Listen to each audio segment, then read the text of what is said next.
This is an iHeart podcast. Guaranteed human.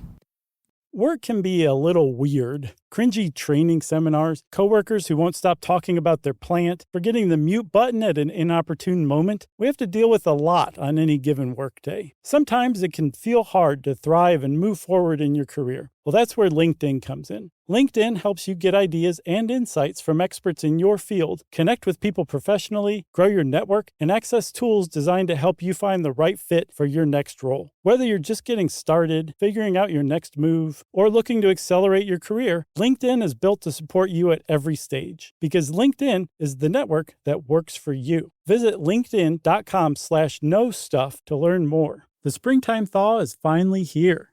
Flowers are blooming, days are longer. We're saying yes to more plans and finally getting outside, running, walking, just moving again. It's the perfect time to upgrade your everyday go-tos with Bombas. Take Bombas sport socks. They're super comfortable and designed with sport-specific tech for running, cycling, yoga, hiking, you name it. I use them to run in, and I can tell you they work beautifully. So head over to bombas.com and use code SYSK for 20% off your first purchase. That's BOMBAS.com, code SYSK at checkout.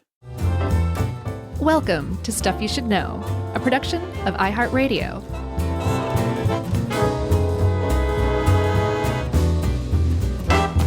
Hey, and welcome to the podcast. I'm Josh, and there's Chuck, and it's just the two of us today, which is fine because we need to keep our nose to the grindstone and really focus on a pair of really important episodes, which we kick off now.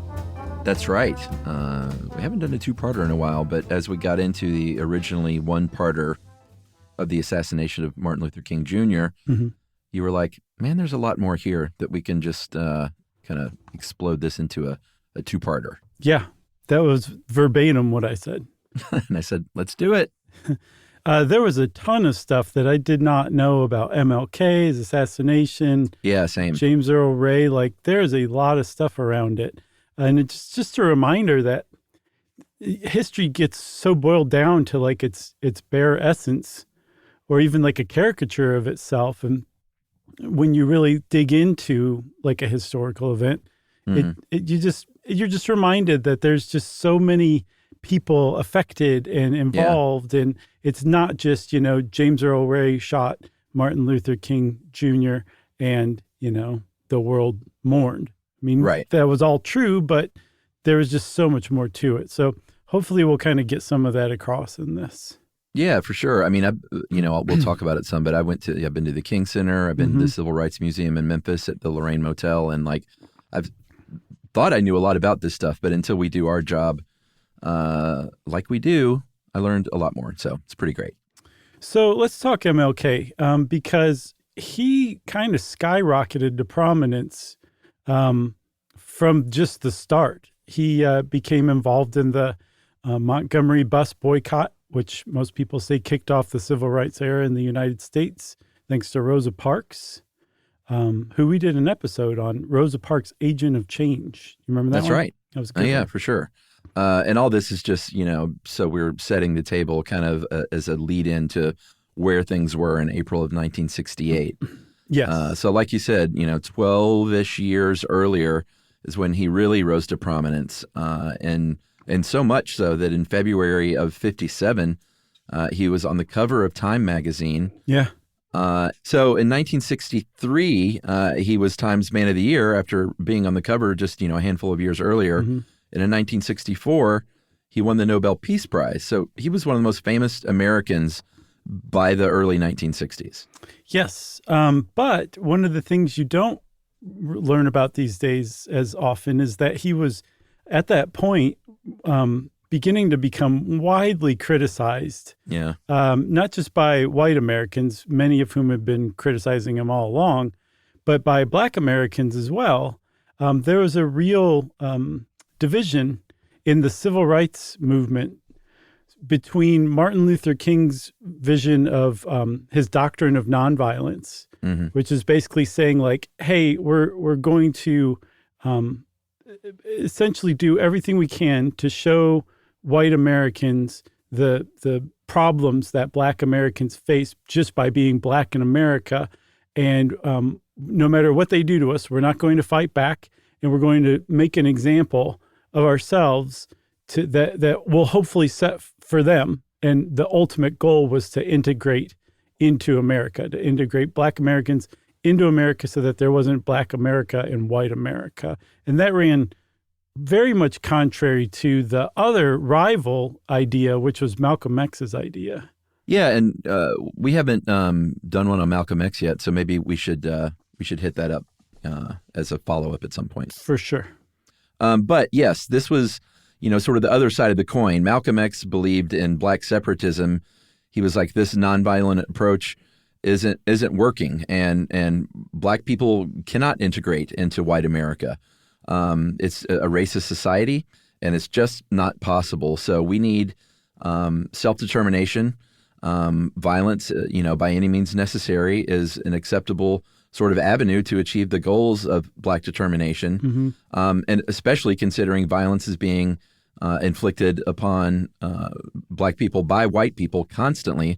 So it's time to fight back, like with fists and clubs and whatever else. Yeah, and again, that's totally contrary to King's doctrine of nonviolence, which Malcolm X considered criminal, as he put it, in the face of just being beaten by whites just for marching in the streets peacefully. And a big portion of the people who are critical of King and his nonviolence doctrine were the younger generations. They tended to lean more militantly, more in Malcolm X's direction. And then in white America, with white Americans, he was basically never popular during his lifetime, at least with the majority of white Americans. Yeah, I mean, and we know this because, they did polls back then. There were Gallup polls that found in 1963 through 1966, each year found that fewer than 40% of white Americans viewed Martin Luther King Jr. Favorably. So one of the other things that didn't help, besides his work in the in civil rights, was his stance on Vietnam and the war in Vietnam. He was always against it, but really changed his stance in 1967, started being really, really vocal about it as far as publicly condemning the war, started leading anti-war marches, giving speeches against the war.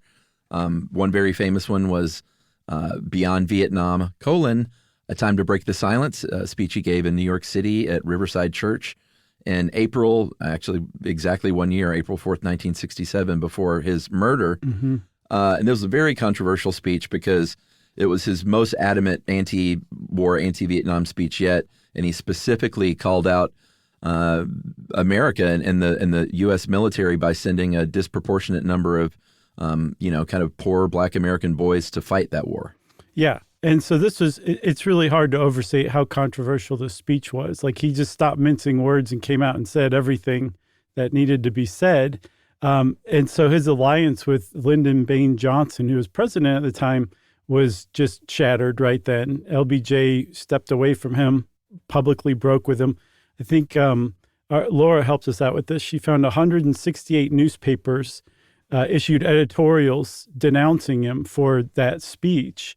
So that, like, he was already not super popular with white Americans. His popularity was so-so with Black Americans, and all Americans were now mad at him for his stance on Vietnam, or a ton of them were.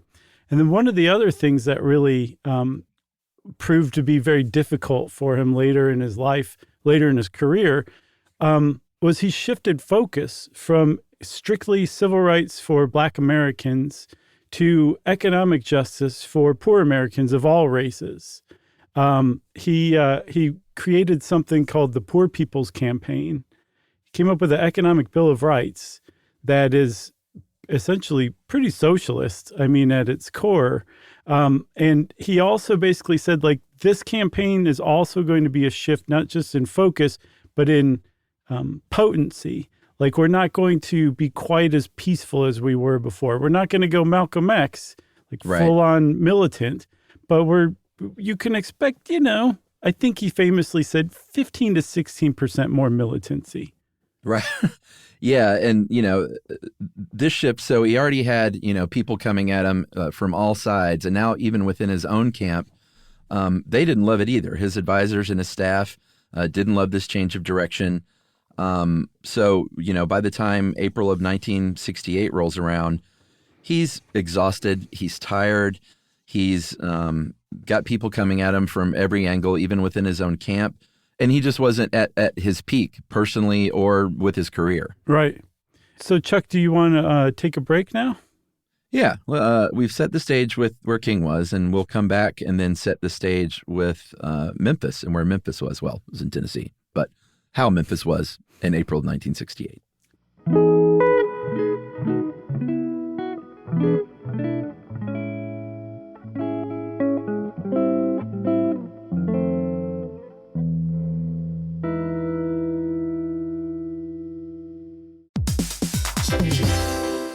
Hey everybody, we're here to talk to you about Wayfair, who believes that spaces should be functional, they should be comfortable, they should be well designed, and they can be well designed by you with their help. Your updated space should feel more comfortable, inviting, and practical for everyday use. And we're talking about outdoor seating. We're talking about grills. We're talking about major appliances. If you need storage solutions, Wayfair can help you out. Patio lighting, rugs, decor. It is your one-stop shop for home. Yeah, I mean, it's getting nice out, so it's time to think about living outdoors for the next few months. And Wayfair knows that outdoor furniture, it's heavy, it's intimidating to assemble. So Wayfair has stepped in and said, we're going to handle the hard part so you don't have to. That's right. You can shop Wayfair Verified, your shortcut to the good stuff. And that means their team of product specialists are going to vet everything by hand using a 10-point inspection, testing things like, quality materials, functionality, and features, and even how long it takes to build that piece of furniture. And the overall experience save time, reduce hassle, and improved convenience. Patio season is here, and these deals won't last. So head to wayfair.com right now to get your outdoor space ready for way less. That's WAYFAIR.com. Wayfair, every style, every home.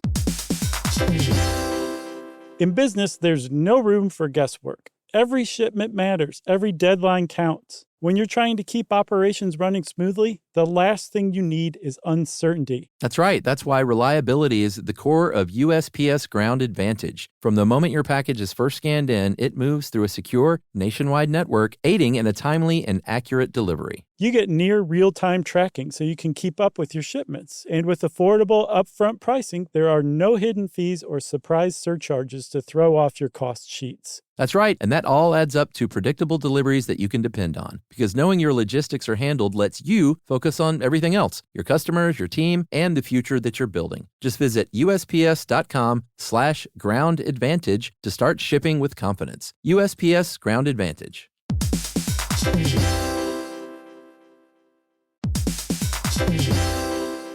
Dell PCs with Intel Inside are built for the moments that matter, for the moments you plan and the ones you don't. Built for the busy days that turn into all-night study sessions, the moment you're working from a cafe and realize every outlet's taken. Yeah, the times you're deep in your flow and the absolute last thing you need is an auto update throwing off your momentum. That's why Dell builds tech that adapts to the way you actually work. Built with a long-lasting battery so you're not scrambling for the closest outlet, and built-in intelligence that makes updates around your schedule, not in the middle of it. That's right. They don't build tech just for tech's sake. They build it for you. Find technology built for the way you work at Dell.com/Dell PCs. Built for you.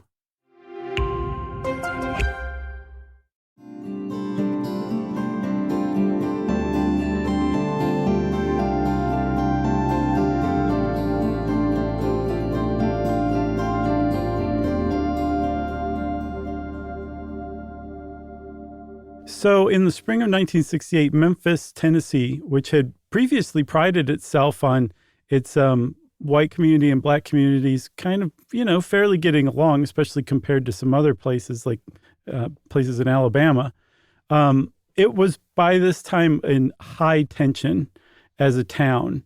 And it was largely because of the Memphis sanitation workers strike. MLK became very interested in helping further the goals of the Memphis sanitation workers in their strike, because he basically saw this as this is a perfect bridge between this transition from a focus just on civil rights to this larger focus on poor people of all colors, because this was mostly, almost exclusively black sanitation workers who were struggling for recognition of their work, dignity in their work, decent wages. Apparently, if you were a full-time sanitation worker in Memphis, you were still eligible for food stamps after your full salary. And he was like, this is exactly the perfect kind of thing that I'm trying to get across. Like, this is important. So he kind of focused on Memphis in the spring of 1968. And like I said, it was in a state of high tension because a couple of protests, marches essentially to support the workers, had not really gone really well previously. Yeah, but before these marches, there was, there was already a strike going on. It just wasn't, full throttle at this point. Mm-hmm. What would really kick that into gear were the very tragic deaths of two sanitation workers, Echo Cole and Robert Walker. They were crushed to death. Their truck malfunctioned. They were trying to take shelter from the rain and were crushed by the truck, and the city didn't pay any compensation to their families at all. So this is what really kind of triggered the mass walk off the job. Almost all the workers, black sanitation workers, went on strike at the time. Mm-hmm. And King was like, all right, I got to get to Memphis. It's in trouble. It's an opportunity for me as well, like you said, to sort of help me segue into this other movement. Mm-hmm. And there were a couple of different marches. On March 28th, he led a march of 5,000 people through Memphis, and almost right away it turned violent. Not by his hand, but it was a group called the Invaders. It was a militant group of young African Americans who were not on board with King. They were not on board with nonviolence, obviously, and they started looting. They started breaking windows in stores. Police came in, and we all know the drill at this point. People scatter. Police are beating people, shooting at people. There was a 16-year-old named Larry Payne that was shot and killed by a police officer named Leslie Dean Jones. 60 people injured, and then all of a sudden Memphis is under curfew, and close to 4,000 National Guardsmen are brought in. Yeah, and this was on the heels of another march the month before in February, where protesters, including some ministers who were marching, were maced by police. So Memphis just basically almost like throwing a switch went from like a generally okay city as far as race relations were concerned to like the National Guard is now here keeping order in like a month. It just changed that quickly. And because he was leading the march on March 28th, King became totally, I don't want to say obsessed, but he was fully zeroed in on returning to Memphis to set things right. Yeah. Because that was a huge black eye in his against him, his career, and in particular, his whole doctrine of nonviolence. And again, like the Invaders were not related to what was going on. They essentially used this as a chance to mix things up. Mm-hmm. And King just basically wanted to go give it another try and hopefully restore his reputation, hopefully restore the reputation of the civil rights movement he was leading. And he put everything on the line to go back to Memphis and try it again, because it could have gone wrong again, and that would have really damaged things even further. A lot of his advisors were like, we don't need to go back to Memphis. Like, we have a trip to Africa scheduled, and like, let's just follow through and we'll leave it behind us. And he was like, no, we have to go back. So he actually canceled that Africa trip and brought everyone back to Memphis. And he got back there on April 3rd. And that evening, he gave what's been known today as his I've Been to the Mountaintop speech. Yeah. I believe it was his final speech. He gave it at the Mason Temple Church in Memphis. And it was a pretty significant speech, as you can imagine. I mean, basically everyone's aware of this. But in it, he recounts in a previous assassination attempt that I had never heard of. Had you? Yeah, from visiting the museums, but it's certainly not something that I don't think that's like super widely known. Right. Well, so he was signing a book at a department store when he was stabbed in the chest by a mentally ill woman named Izola Curry, stabbed in the chest with a 7-inch letter opener. And Izola Curry was convinced that civil rights organizations like MLK's were tracking her, had singled her out and were tracking her, preventing her from getting employment, just generally messing with her life. And the papers all reported that the surgeon who treated MLK, obviously he survived, was that the letter opener came so close to his heart that had he sneezed, it would have penetrated his aorta and killed him. So he really lucked out. And he talked about this in his I've Been to the Mountaintop speech. But the thing that most people remember about it is that he in a way almost predicted his death the following day at the end of the speech. Yeah, I mean, I'll go ahead and read it. He talked about not being around. He said, like anybody, I would like to live a long life. Longevity has its place, but I'm not concerned about that now. I just want to do God's will, and he's allowed me to go up to the mountain, and I've looked over, and I've seen the promised land. I may not get there with you, but I want you to know tonight that we as a people will get to the promised land. So a definite sort of eerie thing to happen the night before his murder. Yeah, and I've read that some people are like, he felt like that death was close, that he didn't have much time left. So it makes sense that he would have put that in. I don't think he expected to be murdered the next day, but he just, I read that he sensed that he was not going to live much longer. Yeah, I mean, he had seen what happened with Kennedy, obviously what happened with Robert Kennedy afterward, but yeah, it was those kind of things, very sadly were just much more common back then. Yeah, I was thinking about that, and just like living in an era of assassinations, like successful assassinations of prominent political figures, one of whom was the president at the time. That's just nuts that America went through that period. Yeah, absolutely. I mean, King, Malcolm X, the two Kennedys. Yeah, it's just a very fraught time in our history for sure. For sure. So he's back in town to hold a march to set the previous march right. And one of the things he had to do was get the invaders on board with not doing this again. So at the Lorraine Motel, he was actually meeting with them. One of the things he did there was meet with them and negotiate a deal where like, hey, you guys don't turn this thing violent. And they said, okay, we can do that. Give us some money, give us some cars, and give us a little more influence, and we'll do that. So they were negotiating that. The march was actually planned for April 4th. And this is one of those sort of sliding doors thing. It was actually put on hold because the city got an injunction to stop it from a federal court. And if that hadn't happened and he would have been marching on April 4th, perhaps James Earl Ray would have continued to sort of pursue King, because as we'll see, he had been following him around for about a month. Or maybe not. Maybe that assassination never happens. But because of that injunction, the march was delayed from April 4th. King stayed in town to go to court to help appeal that injunction, was in court on April 4th through the day. And then late that afternoon, the judges said, all right, we can do this march. It'll be next Monday. And King... So late that afternoon, the judges said, all right, the march can go forward, but it's going to go forward next Monday. So that day on April 4th, it was the evening. It turns out Bono got it wrong in that song Pride, because he says early did you know morning. they corrected it? Did they?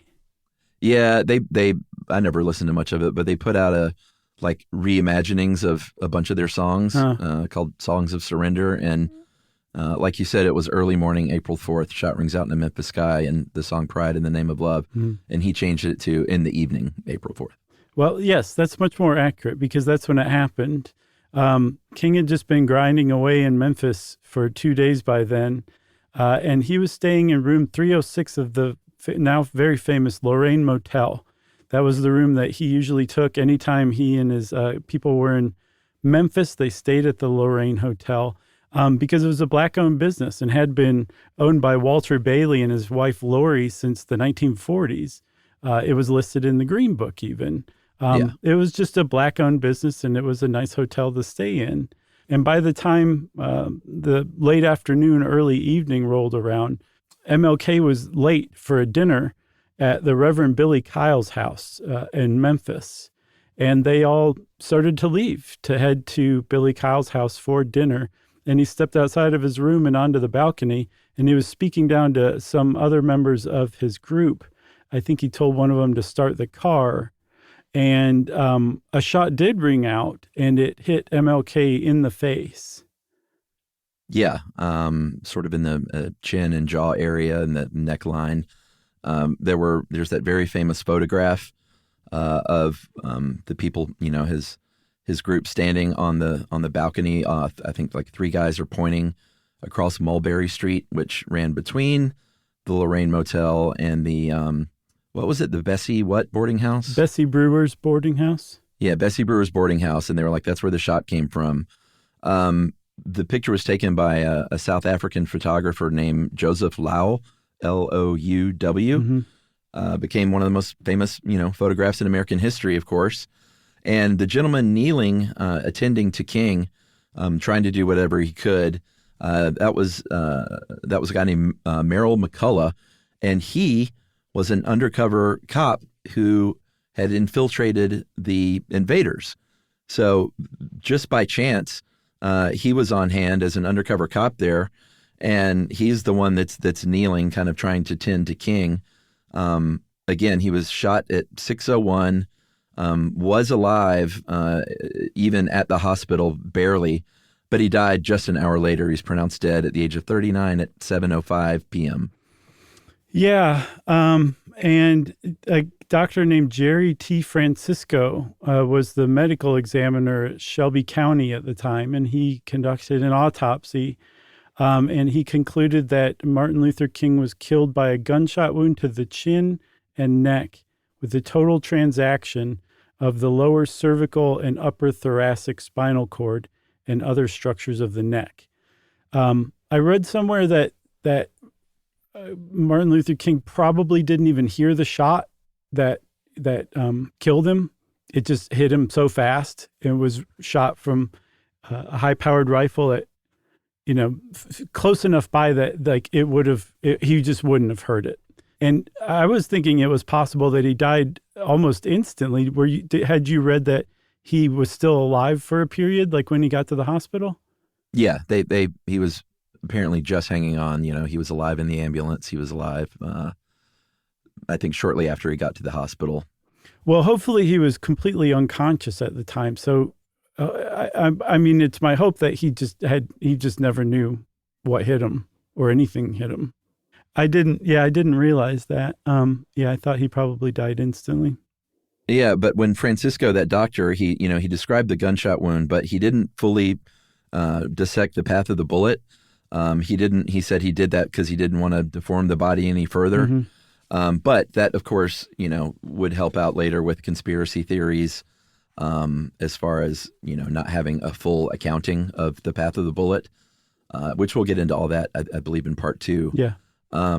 But right after the shooting, like literally the minutes right afterward, there were 2 men in that boarding house who saw a guy leaving with a suitcase and like a blanket bundled up that had a bunch of stuff in it, big enough to where it could have held a rifle. Mm-hmm. And what happened was, there was another witness that said they saw a man passing, I don't know how it's pronounced, K-A-N-I-P-E, Kanipe or Canip? Kanipe's. That's what I'm going with. Okay, Kanipe's amusement company, mm-hmm. and just dropped this bundle on the front door of the store. You can, there's a picture of it if you look that up, and you can kind of see the rifle poking out even. And that's what they found. They found some aftershave. They found a portable radio. They found some brand new binoculars, a couple of cans of beer, and precisely a 30-06 Remington 760 Game Master rifle with a scope, which is a hunting rifle. It's kind of a unique gun in that it's a long range rifle that's a pump action rifle, which usually they are bolt action rifles. Oh, I didn't know that. Yeah, that is fairly unique. So yeah, that's pretty specific. At the boarding house too, at Bessie Brewer's boarding house, people who were staying there later told police that they heard people, or at least someone maybe, going back and forth to the bathroom. This is a boarding house, so obviously there was a shared bathroom rather than a bathroom in each room. And somebody kept going to the bathroom, hanging out in the bathroom, coming out of the bathroom, going back to the bathroom. And the cops who investigated found scuff marks in the bathtub, obviously left by somebody's shoes. Yeah. And the bathtub was where you would have had to have stood to see out the window to have a shot at Martin Luther King on the balcony. Yeah. So the people in the boarding house heard MLK's assassin. The question was who it was. And obviously we know now it was James Earl Ray, but at the time they didn't realize that. Also, like 2 minutes later, the shooting had been radioed into the police, and just 5 minutes later, at 6:08, the owner of that amusement company told police that he saw a white man running through the alley and like actually saw him drop that bundle and then flee the scene in a white Ford Mustang. Yeah. We'll talk about the investigation and everything like that in part 2. But I say we take our second break and come back and talk about what happened after MLK died.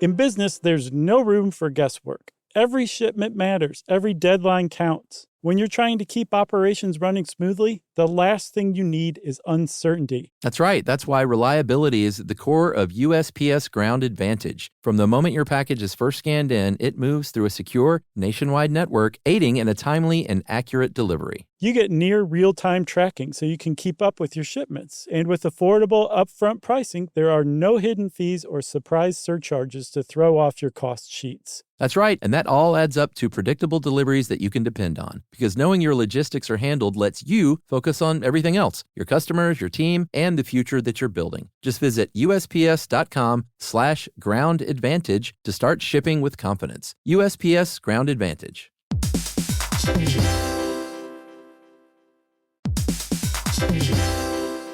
Dell PCs with Intel Inside are built for the moments that matter, for the moments you plan and the ones you don't. Built for the busy days that turn into all-night study sessions, the moment you're working from a cafe and realize every outlet's taken. Yeah, the times you're deep in your flow and the absolute last thing you need is an auto update throwing off your momentum. That's why Dell builds tech that adapts to the way you actually work. Built with a long-lasting battery so you're not scrambling for the closest outlet, and built-in intelligence that makes updates around your schedule, not in the middle of it. That's right. They don't build tech just for tech's sake. They build it for you. Find technology built for the way you work at Dell.com/Dell PCs.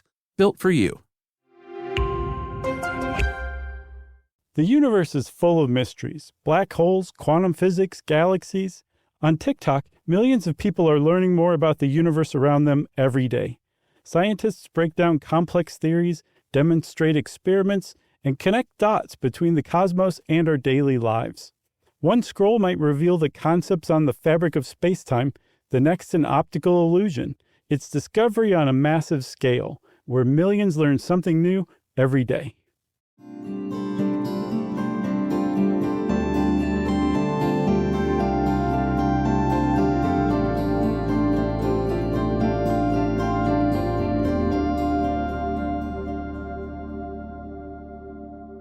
So, very famously, Walter Cronkite came on the news and very somberly told the nation what had happened on the CBS Nightly News. President Johnson declared the next day, April 7th, a national day of mourning. Flags went to half-staff. A lot of businesses around the country closed for the day. And he said, Johnson said on TV, the dream of Dr. Martin Luther King Jr. has not died with him. Men who are white, men who are black, must and will now join together as never in the past to let all the forces of divisiveness know that America should not be ruled by the bullet, but only by the ballot of free and of just men. Yeah. Like you said, the National Day of Mourning was April 7th, but throughout that whole period from the day that his assassination took place to his funeral, there was a lot of places closed down. Yeah. And I saw, Chuck, that on the day of his funeral, the New York Stock Exchange closed, which is pretty significant. Yeah. The NBA and the NHL were in their playoffs and they rescheduled their games. But the Major League Baseball did not postpone opening day, much to their discredit. But Roberto Clemente and Maury Willis of the Pirates said, well, we're not playing today. It's Martin Luther King Jr.'s funeral. That's great. And we're not going to disrespect it like that. And they inspired players on other teams to sit it out, too. So from what I saw, effectively, opening day was postponed for a number of teams, if not all of MLB. Yeah. And, hey, we did do a good episode on Roberto Clemente. Remember that one? Yep, that was a good one. So all across the country, people react with extreme upset, which led to violence and some rioting and uprising in like 125 cities over the course of a few days. 39 people were killed, 3,500 people were injured, 50,000 federal troops, dispatched all over the country, basically, except New York and Los Angeles. They were a couple of the only major cities that they managed to kind of talk people down. Atlanta, too. Oh, Atlanta as well? Mm-hmm. Yeah. Oh, that's great.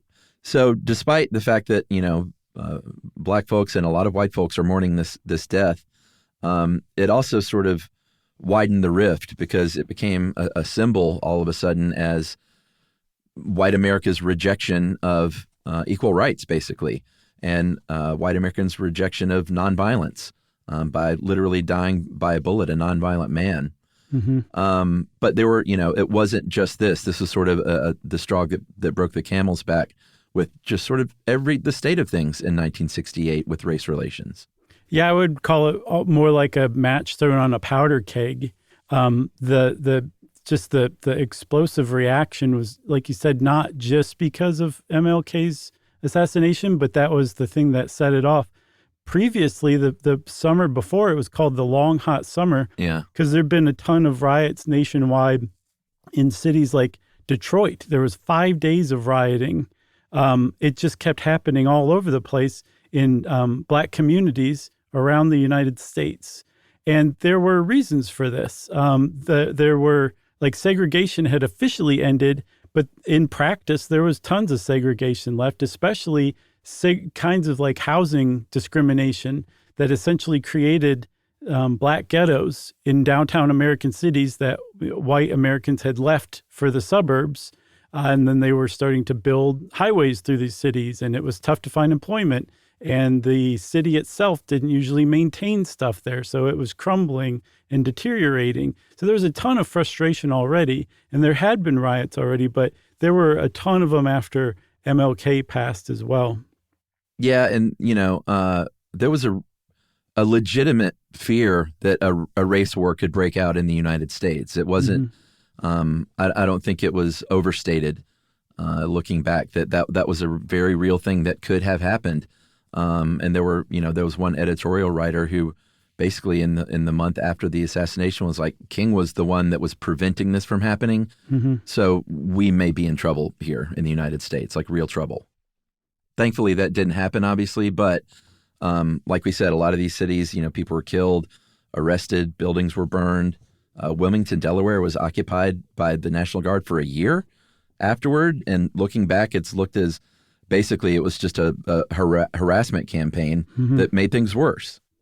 Yeah, the mayor was like, okay, you guys can leave pretty shortly after things calmed down. But the governor was like, no, we're going to stay. We're going to keep them here for a year. It was very odd. It was the longest occupation of any American city ever, which is, you just don't think of Wilmington, Delaware, stuff like that happening to Wilmington, Delaware. Yeah. One of the sort of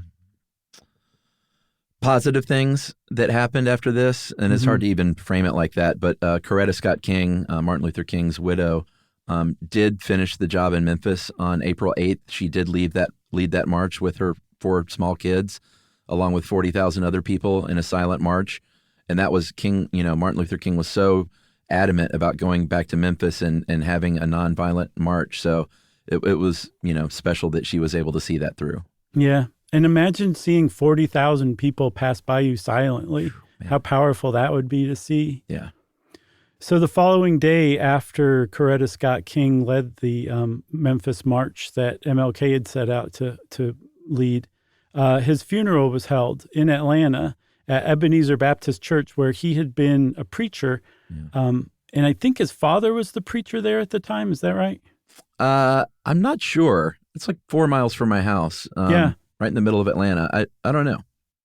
Yeah, I was going to say later, but that whole area that's called the Sweet Auburn community, yeah, it's awesome, is largely preserved like it was around King's death. Like they there's still new businesses and people move in and out, but they've really gone to a lot of trouble to preserve like how it looked. The National Park Service has preserved it, and like you said, you toured the King Center. That's an amazing place to go as well. But I thought that was really cool that it's been designated a National Historic Site. Yeah. It's under protection. Yeah, which is always a little odd when you're driving through that area and you see a park ranger in the middle of the city. You're like, what's going on? And you're like, oh, yeah. National Historic Site. So that makes sense. Just assume they're lost. But that's the place that I always recommend when, stuff you should know people write in or saying they're coming to Atlanta. No, that's a good one. Like, what should they do? I'm like, well, the Carter Center and the King Center are both very close to each other. And that's just a really great afternoon to go in there. And there's a lot of really cool displays, including a very I think I've talked about it before, a very sort of chilling single thing at the King Center, which is just a lone case with the room 306 Lorraine Motel hotel key sitting in it with nothing else around it. It just sort of speaks for itself. That's better than what I always reply with. I just tell them that they should go to Applebee's. Right. I'm glad you got a good joke in this one. God bless you. Thank you. So his funeral, I looked up a picture of it. His casket was carried on a cart by 2 mules, processing down one of the streets, probably Auburn Avenue. I didn't catch which street it was. But there were 100,000 people in this procession, not including people lined up on either side of the street as it passed, in a procession behind his casket, 100,000 people. And it's hard to get across what that looked like unless you see a photo of it. It just keeps going back and back and back and back. Literally as far as you could see, as far as the photographer could capture, there's a stream of people filling the road entirely, following his casket in a procession. And I was heartened to see when I zoomed in that, like, it wasn't 50-50, but it wasn't completely lopsided. Yeah. The number of white faces and black faces in the photograph all marching together, mourning MLK. For sure. When it happened, Yeah. I mean, especially in Atlanta, a city with a fraught racial history as well. Yeah. Benjamin Mays delivered the eulogy. He was the president of Morehouse University, and Morehouse would have their own ceremony, I believe, a day later on their campus, which, by the way, Martin Luther King Jr. was a student at Morehouse at 15 years old, so let that sink in for a second. I know. And Mays predicted in that eulogy that, here's the quote, that King would probably say that if death had to come, I'm sure there was no greater cause to die than to get a just wage for garbage collectors. Yeah. Pretty powerful stuff. Yeah. So the Lorraine Motel has become the National Civil Rights Museum, but after King's assassination, Walter Bailey kept it open for years, but he never rented room 306 again, and he didn't touch it. He left it exactly as it was when MLK had left it when he was assassinated. But Walter Bailey's story was additionally sad. He was a very proud hotel owner to have MLK stay every time he came into Memphis.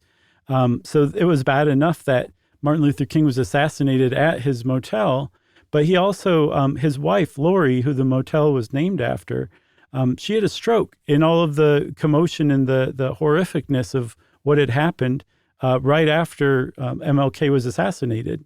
And she died 5 days later. Yeah. And so over the years, I'm sure after Walter Bailey passed, the motel started to fall into disrepair, and it finally closed in 1988.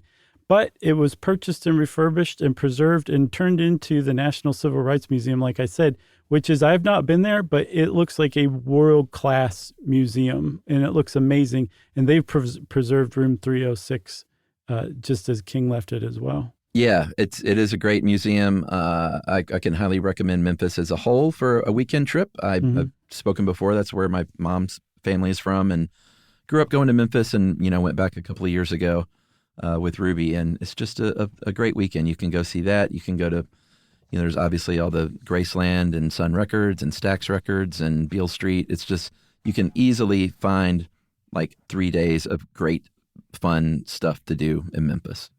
Very nice. Yeah. Memphis, where it's at. That's right. So that's it for part one, I guess. We're going to skip listener mail, as we traditionally do on our two-parters, right? Yeah, I figured we would. So maybe just the traditional sign-off? That's you, right? Yeah. I don't do that, do I? No, you don't. Okay. Even though we're not going to read listener mail, if you want to send us a listener mail in the future, you can send it off to stuffpodcast@iheartradio.com. Stuff You Should Know is a production of iHeartRadio. For more podcasts from iHeartRadio, visit the iHeartRadio app, Apple Podcasts, or wherever you listen to your favorite shows.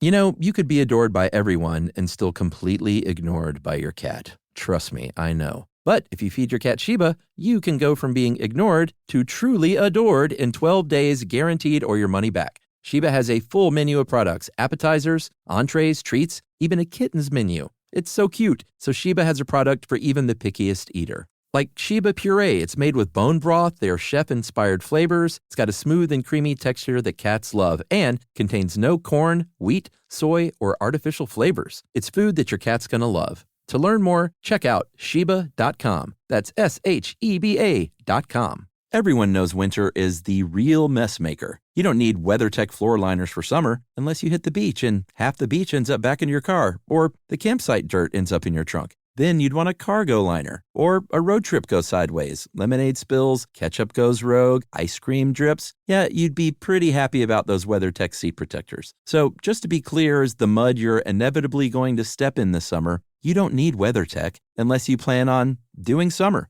Visit WeatherTech.com today. When it comes to small business, people want to talk to people, not bots, not voicemail. Your customers or clients want a real human connection, and that's exactly what they get with Ruby. Ruby is the virtual receptionist company that takes care of your callers when you're unavailable, in the middle of something, or just don't want to pick up. They can answer, screen, and transfer calls, as well as take messages, collect payments, book appointments, and more. All while saving you time and making the people you serve feel special. It's available 24/7, 365 days a year, and is 100% based in the U.S. See how it works at ruby.com, or better yet, give them a call at 844-900-RUBY. This is an iHeart podcast.